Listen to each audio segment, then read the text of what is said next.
Kory, thank you so much for being here. I'm really excited to talk to you. Namely because Taft, what I've seen, it's a beautiful brand. Thank you. Yeah. I'm proud of what we've done so far. So let's start at the beginning though.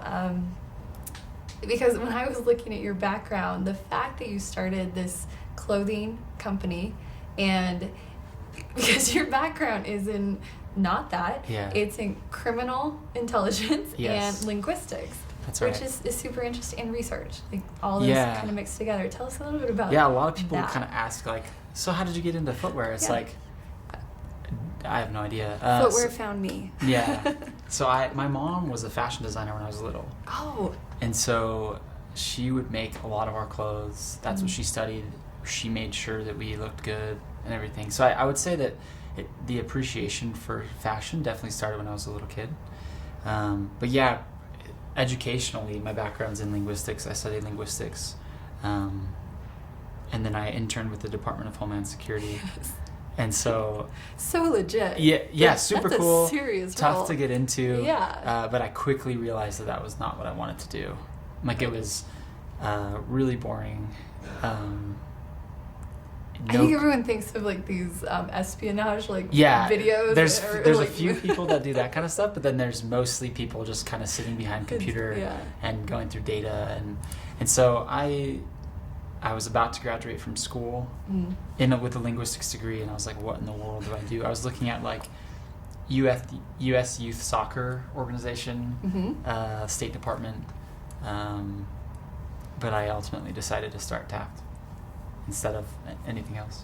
What was the original idea of Taft? Was it, okay, here's a hole in the marketplace, or was it, I just really want to do something super fun? Well, my wife was pregnant, and so with our first, and so I really wanted to be able to be with her and with my son as often as possible. And so I realized that like all these, government jobs, a lot of time you're like traveling, and so we decided together that we wanted to start something. But the original idea was actually no-show socks. Oh. So we started with like you would be wearing today. Yeah, like what I have on today. Instead of best invention ever. Yeah, I grew up, I always like stole my mom's, like, we call them peds, like the little like sheer nylon. Yeah. So I would like steal her little socks and wear them, and then as I got older and older, I realized that there weren't really any masculine no-show socks. And so this was before like Stance got into their no-shows or some of the other competitors now. So we actually started, Taft was just no-show socks. And so then after we started, about a year and a half later, we launched shoes. Okay, so that was in 2013 when you started 2014 Taft with the no-show socks. That's right. Okay. And then shoes was 2016. And then where did the shoes come into play? Was it just a natural progression? Well, we launched socks, but socks is such a low price point. The reason why we started with that was because it's pretty low risk, super cheap to produce, easy. I was just like going to the local university, learning how to use like Adobe Illustrator and trying to design socks for the first time. But then we realized that we're getting a big following on social media. This is definitely like a socially driven brand, but socks are such a low price point that if we want to be really huge, we gotta sell something else besides just like a really polarizing niche no-show sock for men. And so the first year and a half, we just sold socks, and we grew our social media following and our email list as big as we could. And then a year and a half later, we launched shoes. And then the shoes that you create, I mean, they're a luxury line. Yeah. They're sourced from Spain. Yeah, Spain and Portugal. Yeah. And I mean, I imagine your research background came into play in terms of finding. To find a factory. Yeah. Yeah, it was like, well, thankfully we had like 200,000 Instagram followers before we launched shoes. That's awesome. So we had a lot of shoe factories hitting us up on social media, like, hey, let us make you shoes. Let us make shoes for you. And so then when it finally came time to actually we should make shoes, I just turned to social media and started doing my own digging on some of these factories, figuring out who produces there. And then we the factories that we make with now were actually both found through Instagram. So kind of interesting. That is crazy that Yeah. But you say specifically you focus on offering bold, high quality designs for a fraction of the retail price. Yeah.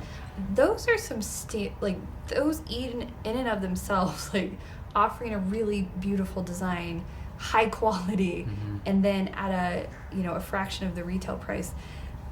That's a huge undertaking. Yeah, I mean, at first I thought that just being direct to consumer would be enough of a selling point for people, but there's so many direct to consumer brands now that the value proposition in a direct to consumer brand isn't that unique anymore. And so then quality isn't proprietary to Taft. You can produce good quality stuff at a lot of places, and so as we've grown and grown, the unique designs are becoming increasingly more and more important, because that's truly what sets us apart. Quality, the price, the value, you can copy those things. But the designs are what get people in the door, and then the quality and the value proposition keep them buying their second and third and fourth pairs.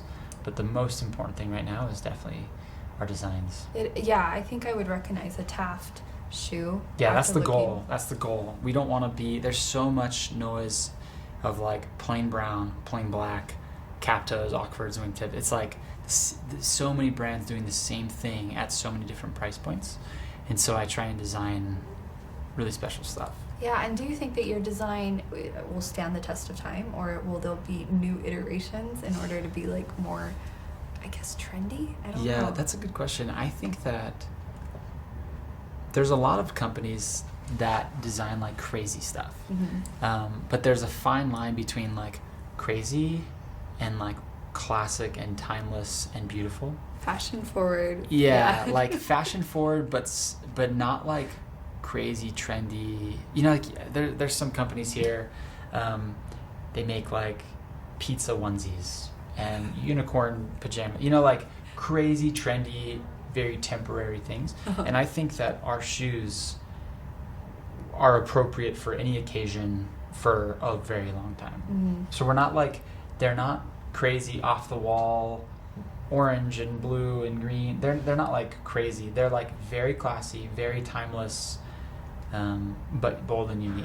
So it's a fine line, but I think that we've found the timelessness of of our designs. I think you have too, because I think I can imagine it placing really well from New York City to Portland, Oregon. Yeah. I could see your line just showing up anywhere. Yeah, there's not one spot of the country that we're successful. Like we are successful across the whole country, and I think that that's because we're not going after a specific niche trend. We're just going after unique men's footwear.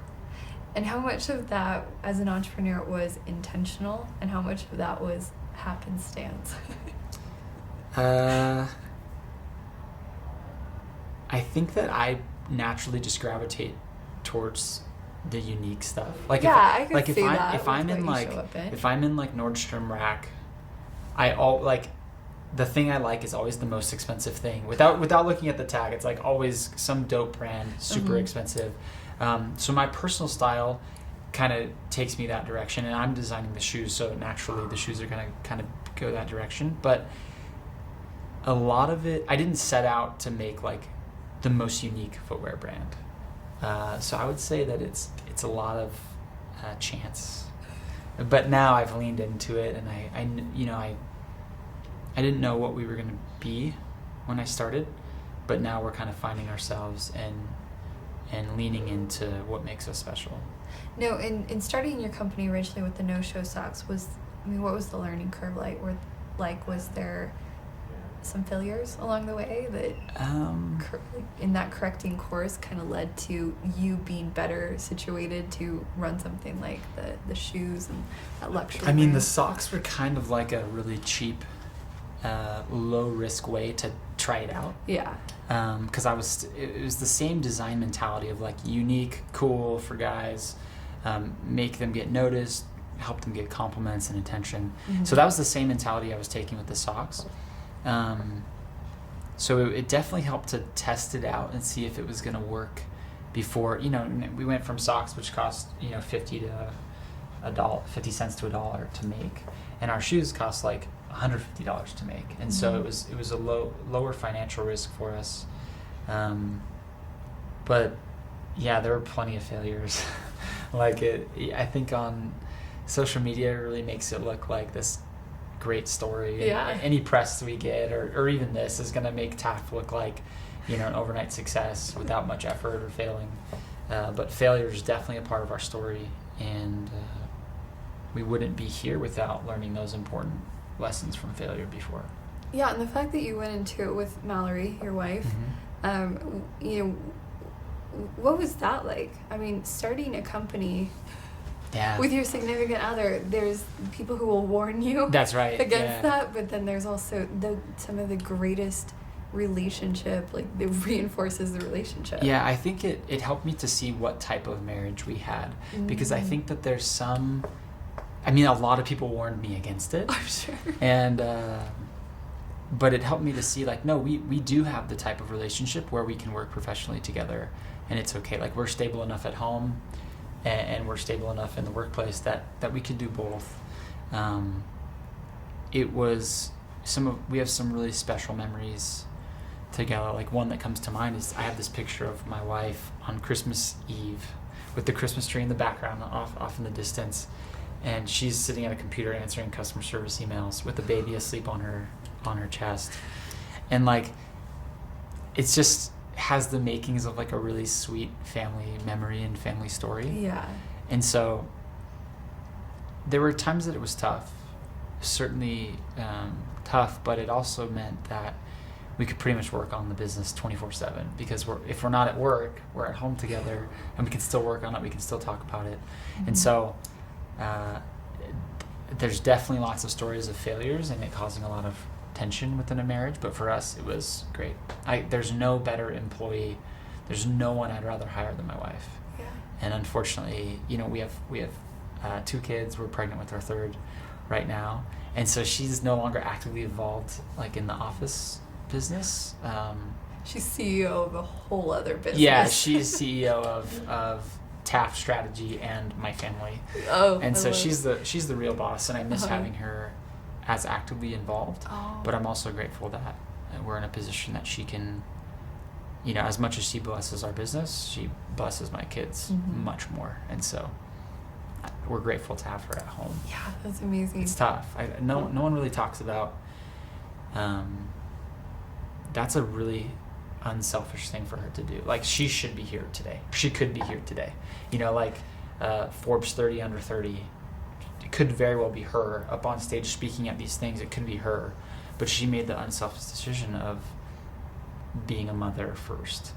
And I know that it's hard for her sometimes, and so I appreciate her selflessness and sacrifice, because there's a lot of cool things I get to do, and I know that sometimes it's hard for her, but I wives or someone in relationships, when you start a business together, eventually one of them needs to step back, and so that was her, and I'm grateful that she's willing to do that. Yeah, we had, I was talking to Johnny, he's the CEO and founder of Homey, and before that Property Solutions, which we now know as Entrada, and he spoke about his wife as being probably his best sounding board, and also for sure advisor. Yeah. It's like, even my colleagues don't know how much she's influenced the growth and trajectory of the companies that I built. Yeah, that's definitely true for Taft too. Yeah. Like, she's not an operator in the business on a daily basis, but any big decision or any pivot or any change definitely has her sign off on it, and she's, all the ideas start with her pretty much. And I just go do them, but she's the real mastermind. Well, I love that you speak to that. You know that you are getting, you might be getting some of those accolades that, they can be attributed to her, because that speaks volumes they too. Definitely are. That relationship, that ability to work together in business, that ability to have creative conflict. We talk a lot at 97 Floor about being willing to have creative conflict with someone, because it's the best way to get to the heart of what you're actually talking about, to get to a solution, to actually disagree with each other, in order to be like, we're not here to placate anything. Like, we ultimately want like a success story. So I imagine that there's some healthy doses of creative conflict. Yeah, thankfully, like, we are pretty aligned on, like, she's just so awesome. So we don't have too much of it, honestly. I usually, she's just so smart. She's just so brilliant. level-headed So, that, like, it's like, yeah, of course, that's a great idea. I agree with you. Like, yes, let's do it. No egos involved. I love this. No. This has been, this is starting a business is like an extremely humbling experience. And so I don't have ego. Like, if someone can help, I welcome it. Long gone. Yeah, like, I don't have an ego anymore. Love it. Yeah. Now, let's talk about some of these recent successes. I definitely want to talk about like the successes with funding, but before that, I want to say that, so you were featured on Forbes. Yeah. In August 2017, and it was titled "Bootstrapping to $1 Million Startup." How did that happen? Yeah, we have like a PR firm that handles it, but we were lucky. Like, when you have 500,000 Instagram followers, there's bound to be like an editor or someone that's a fan of the brand. Right. And so we have some good relationships with writers and contributors at major publications that have our shoes and like the brand and want to help anyways. And so before there was any sort of PR firm or anything, Forbes and Business Insider and lots of big publications have done some coverage on Taft because the writers are fans of the brand. And so I think that that's one of the huge advantages of being like a social first company, because we can leverage our huge audience and take the tidbits of, what could help us from those people, whether it's a blogger or a professional athlete, or like, when you have that many followers, there's lots of cool people that follow you, and a lot of times you don't know who they are. But if you reach out and you ask and you try and provoke some response, like this guy he was a writer for Forbes and he had some shoes and he wanted to do a piece on us. Yeah, we talk about that all the time in terms of people ask me, well, how did you get, for example, Seth Godin? We reached out, we asked. Yeah. There's no like. That was the formula, and then you can organize an introduction. You can maybe kind of start the first iteration of like reaching out to your network and then asking them to introduce you, but there's nothing overcomplicated about it. And Utah, I don't know if we want to talk about Utah specifically. Absolutely, but it's like there's some crazy dope things happening right. that people don't really know about. And so if you want an intro to Seth, like, you can find it through your network. Someone knows someone, yeah. And so, yeah, like, I'm from Los Angeles. I moved up here for college, but I'm really grateful for the network that I have here now, because, like, if we need something, you can find someone that can help you. And here locally, I've found that people are very willing to help and open up their contact list to help. So I've found the same thing. Yeah, it's not even the 7 degrees of separation. No, it's like you 2. and Kevin Bacon. It's like 1 or 2. 2. Yeah. That's the benefit of being in a really tight knit community of what we've talked about before, of entrepreneurs or those with that entrepreneur mindset. Yeah. They're just well connected. Yeah, I mean, even I don't come up this way often, but even all the names on these buildings, like within the same parking lot, is pretty wild. It's like. It's crazy. Yeah, you could just go across the parking lot and get connected to whoever you need because there's that business or that business. Yeah. So Utah's a pretty special place for entrepreneurs. And none of this was here even 7 years ago. Yeah, like 5-10 years ago. It's not even here. Yeah, it's crazy. So amazing things. Now let's talk about some of these recent successes in regarding these rounds of funding. I mean. Yeah. Let you narrate this, but it's pretty huge. Yeah, I was pretty against fundraising. Like I just I kind of had this like, oh, we don't need it. We've passed the fundraising stages. Like we made it already. Yeah. And eventually, I found that starting a business is extremely lonely, and even when you have an office full of employees, no one really shares the burden of being the founder and the CEO with you. And so while everyone's supportive, being the founder is really hard and lonely and emotionally taxing. And so eventually it just got to the point where it's like, I could use some guidance and emotional support.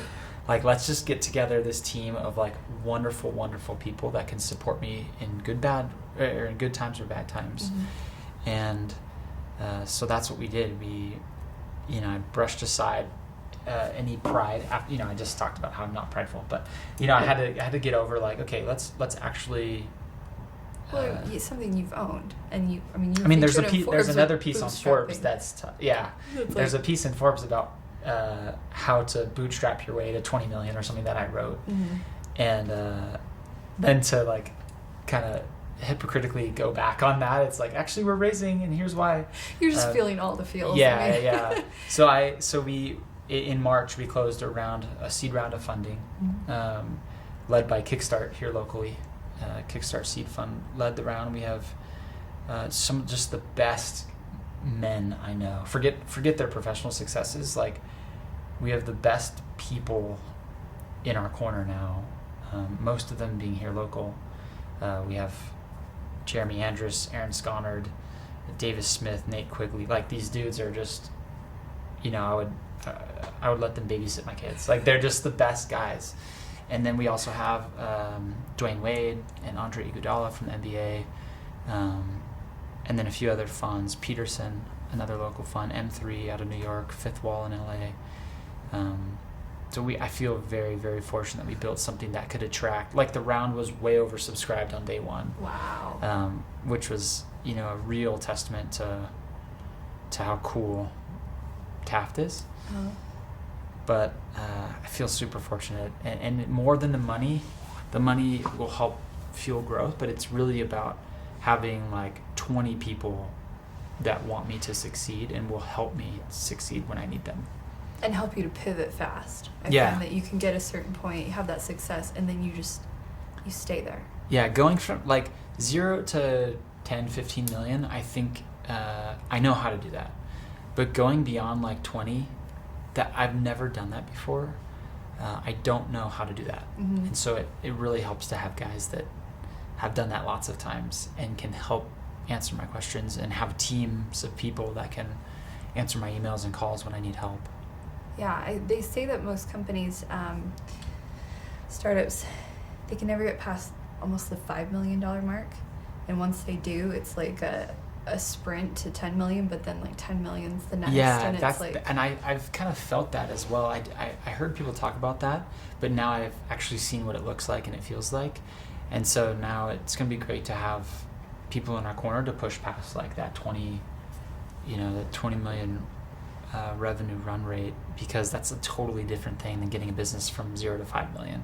Now it's like everything is higher volume, revenue, expenses, everything is like way bigger, and these guys can help. So what's the vision? Because some people could say, Kory, 20 million, that's a good lifestyle company. Like, you can cruise, right? Other than the loneliness factor, like you're set. Like, you don't have to go find another job. You don't need to go seek out a 401k. I don't. But I do not feel that way. There has to be a vision for what you truly want Taft to be. Yeah, I think that what we're trying to do is no longer about like, it's not about protecting any sort of value that I've built for my family. It's like, no, like, we have tens of thousands of customers that love this brand and want it to be something special. Like, if you look at Bonobos is a recent example. They raised like $120 million, and they sold to Walmart. And a lot of people were upset that they sold to Walmart because it's this great brand focusing on quality customer service and great fit first kind of mentality, and then they sell to Walmart, who doesn't seem like the natural successor. Like, it kind of seems odd. But I really followed that because I saw hundreds of people expressing their concern and their disappointment in that. And so that told me that like I feel a loyalty to our customers to build something special and to build something great because they like it. And it's not about protecting, okay, the business is worth X now, like let's just protect that and kind of let it run its course and be financially stable personally. Now it's about we have a big audience, we have people that love our stuff, and we have a responsibility and duty to those customers. Like before social media, those customers, maybe they interacted with a sales associate in a store, but now I know hundreds of our customers because I interact with them on social media daily. Mm-hmm. Like I know them by name, I know where they live, I know some of them got divorced, I know some of them got married. Like I know these people now, and they're more friends than they are customers. And so I do feel a responsibility to work hard and innovate and be successful for them too, because they feel like they're a part of this and they want to see Taft succeed as well. That's incredible responsibility. That has to be overwhelming sometimes. Yeah, it is. It's a lot of weight, but that's why we hire a great team, and that's why we have great strategic advisors on our side so that we know how to do it and we can do it well. Yeah. That reminds me of Salesforce. They have the Pledge One, where they encourage companies to become Pledge One companies, and that you not only give back 1% of your revenue, but it's your time, your resources, and all these things. And for us at 97 Floor, that was something that we were all about, because it was, we don't just want to talk about these things. We don't just want to be an entity that exists. We want to be a legacy brand that takes care of employees, that takes care of clients, that takes care of community. And that is such a pivot in someone's brain. Like it still has to be business centric, but it's also, you're shifting to people centric. Yeah, I think that it kind of reminds me of, business culture and family culture is like very, very similar. Yeah. And there's a lot of people that, one of my family friends right now, they never bring their kids on vacation with them. They're young. And it's easy to say like, oh, they won't remember it, or they won't appreciate Iceland or whatever, But the same goes for a company. From struggling startup to like successful business, it can happen like so fast that you don't notice it. And unless you start those types of practices early when things aren't easy, you won't just magically do them when you hit X amount in revenue. Just like company culture, like if you don't start those things when you're small, you're not just going to magically feel like doing them one day when you're successful. And so we have a lot of followers on social media, and we don't have any official affiliation with a charity or organization like that, but we do. One thing that we have been really put a lot of effort into is raising mental health awareness on social media, which is super cool. And so even though we're still really small, we do try and pull our weight in giving back and being a force for good, because if we don't do it now, then when we're a bigger business, it's going to be even harder to give up all that money. It's easy to do it now, and we've definitely made it a priority. That is a huge truth bomb, would I say, to think about it early, because I don't think it's any easier to implement those things later. Yeah. It's definitely not as maybe genuine, but to infuse it into the core of the business so that every person, it's the filter through which you put every person that you hire. Yeah. It's that North Star.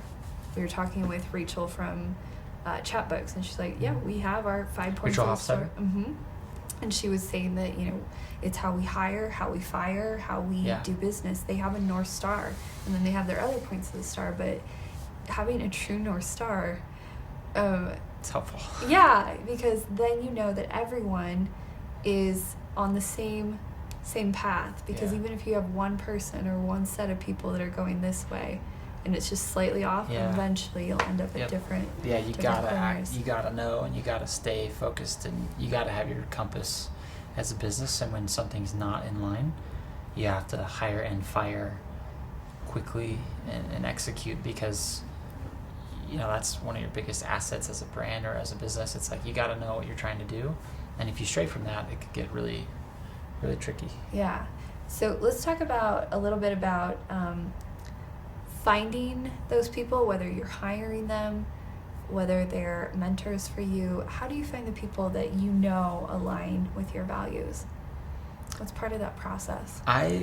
This is still very early for me. Like I don't claim to be good at this. But a couple of things I've learned. We're cementing it in stone from here on out. A couple of things I have learned. When I first started hiring people, I really cared about what they studied in school, what their past experience was, really caring about their resume. Mm-hmm. And now that I've hired and fired a lot of people, I put a priority on like who they are. Can I work with them? Do they make me happy? Are they friends? Do they have some sort of relationship with someone in the office? Like that often proves to be a better hire in my opinion than someone that is great on paper. And so now I've kind of shifted my focus from caring about what's on the resume, their past experience, to like, let's like, Shante, go find like your best friend from high school. Like, what's she doing? Is she good? Then let's get her in here, because someone that has a relationship, it's just cold hires that you don't have any relationship with can be totally hit or miss. Whereas someone that's like a family friend or a past classmate or a previous employee at a different company, like just good people that are solid. Like you can learn anything. Like the internet, I could hire a digital marketer that's never done digital marketing before, mm-hmm. because you can just learn it. But what you can't just learn or change is who they are. And so I've really switched my focus from what the resume says to like who they are, and are they a great person, and if so, they can learn anything that we need to do here. Yeah, and if they're friends or family, you know where they live. Yeah. You can find them. That's right. Yeah, it's like if they let you down. Yeah, it's true.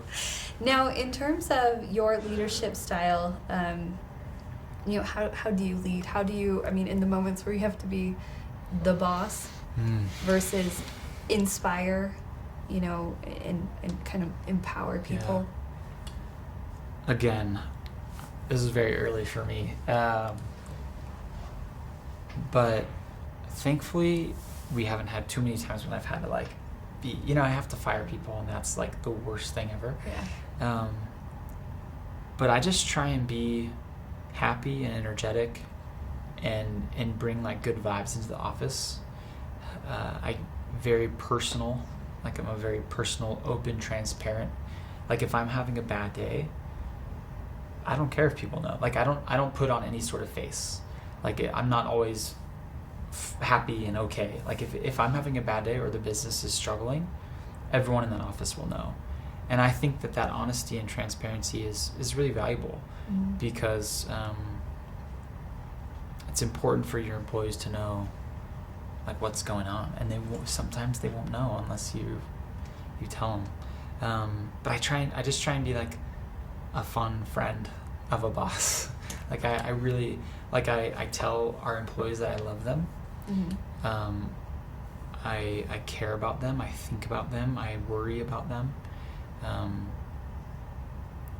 In such a small startup, the leadership and inspiration and those types of things aren't as important as just like being real, involving people, wrapping my arms around them and involving them. We're still very early, very small, and I think that the time to like lead and inspire and my management style, we're not even there yet. Yeah. Like I don't even know what that's going to look like, because we only have 9 people on our team. And so it's like a little crew of friends. We can all on Thursdays right after this, we all go out to lunch at the same we drive in 2 cars. We're still only in 2 cars. And so it's easy. Those team lunches, I miss those days actually. I love those days. Thursdays, I wake up a little bit easier on Thursdays. Today we're lunch and then bowling. Oh. Yeah. This is a party day for you. Yeah, so we do lunch. Like last week we played cornhole. Uh-huh. Today we're going bowling. We're going to do one of those like flow rider, like the artificial wave things. So I think I'm going with you then. Like you're welcome anytime. Okay. Yeah, Thursdays are great. I think that Like when I used to live in New York, and I worked at a company where every Friday we went to team lunch, and it just gave me something to look forward to every day. And so now we make Thursdays like great, and everyone looks forward to it, and I think it just gives you something to help you through some of the slower days. Yeah, it's a camaraderie thing too. Yeah. For sure. I guess that would, considering culture, I mean, you're this stage of just very few people. Have you already thought about the type of culture you want to create? Like, I've been very passive about it. Mm-hmm. I think that like just a year ago, or like 14 months ago, it was still me and my wife from our house. And so we built a sizable business from our home. And so you still can't really separate our family culture from the culture of the business. Yeah. And so it's still very much like our family culture is still so infused in the culture of the business. And so now, as we grow the team, I can kind of feel culture feeling like this thing that you do need to manage, and you need to corral, and you need to guide it. And so now we're being a lot more, it's something that I do think about. Right now I'm working on like a company, like our company values. Yeah. Or something, I don't know what to call it, but it'll be like these things that will help guide us, kind of like we talked about, like Chapbook's 5-point star or whatever. Yeah. So yeah, it hasn't been super intentional or purposeful or proactive, but now as the team grows, I do feel it needing to be harnessed, and so I am working on it. I don't know, our culture is like fun, like right now with the World Cup. I mean, the TV, everyone's just watching soccer all the time. So we're very fun. We do lots of fun things. We do know when to get work done. But outside of that, and outside of team lunches on Thursdays, it's something that I'm actively thinking about right now. Yeah, and I do think like feeling like you're part of the family, that's culture. Yeah. Like feeling yeah, that is. You're included, feeling that your decisions matter, that you matter, the work you do matters, and that the work that you do is fulfilling. I mean, if you can also watch soccer and get the work it's a good done. job. Yeah, that's a good job. I would never want to work at a place where I couldn't watch sports. Yeah, so. I want to keep performing in order to retain like these perks. Yeah. So I mean I think that you have tapped into a great culture, and definitely with us here at 97th Floor, there came a time when it was, we need more infrastructure around it. We need a structured plan, and that's where the results only work environment. We all went through a training process for that. Mm-hmm. And now it's, it's kind of, it's row, and it means these things, and it is a strong filter. Yeah. For some people, it's gold. People thrive, but for other people, it's tough. It's their undoing. Yeah. My final question is, in terms of your legacy, what do you, Kory, want to be remembered for? Well, it's an interesting question, because legacy is a word that's probably used for people doing much bigger things than what I'm doing. You're so honest. No, I'm serious. Like, for me, professionally, I don't even think about that. For me, I want to be a great husband and a great father. Yeah, I feel like you have shared those. Like, that's that professionally, like, that's just not the most important thing Do in my good life. stuff. It's like I want to, like I want to be able to build a brand that people love, that stands the test of time. Mm-hmm. I want to be innovative. I want to be able to provide for all of our employees. Like, I want to treat them great. I want to share in our successes with them. But for me right now, my legacy, for me, it's all about my family. Mm-hmm. Like, professionally, I don't think about that much. I think about making sure I keep my family first and spending enough time with my kids. That's the legacy that matters most to me right now. And as long as we can build a brand that people love coming to work, and they're taken care of, and we can provide for mothers and fathers and kids, and that's really special, and that's a big responsibility. I see Taft, like, if you look at just the logo, like the name and the logo, it could be next to Prada and Gucci and Taft and Louis Vuitton. Absolutely. Like, it looks like it could be a real dynasty kind of brand. Uh-huh. And that's what's on my mind. That's where I'm trying to go. But for you, that would be cool. Yeah, But that personally, wouldn't be the end game. No, personally, it's just about making sure that my kids have my time and attention, making sure that my relationship with my wife is my first priority before work. That would be success to me. That is a good moniker. That is a good North Star for you. I really believe that. It's Yeah. not like just words. Like I truly, that's what I focus on each day, and I'm sure our investors would. I don't know. I've interviewed some of your investors, and I hear that more often, that it's like they've gone through the success of growing a business where they come out the other side of, what is actually important to me are these things that Yeah, the Taft. I love Taft, and I'm grateful for Taft, and I work nonstop for it. But it's just a business that sells shoes. They're cool shoes. Yeah. But they're just shoes. We're not changing the world. We're not saving people's lives. And so for me, the focus is on my family and the people that we work with and their lives, and making sure they have what they need. And that's what's most important. Love it. Well, thank you for taking the time to sit down with me today. Yeah, thanks for having me. This is a beautiful office. Thank you. It's Yeah, a and it's great been place. really fun getting to know you, getting to know the story, getting to hear about Mallory and just She's the awesome. part that she plays. Yeah.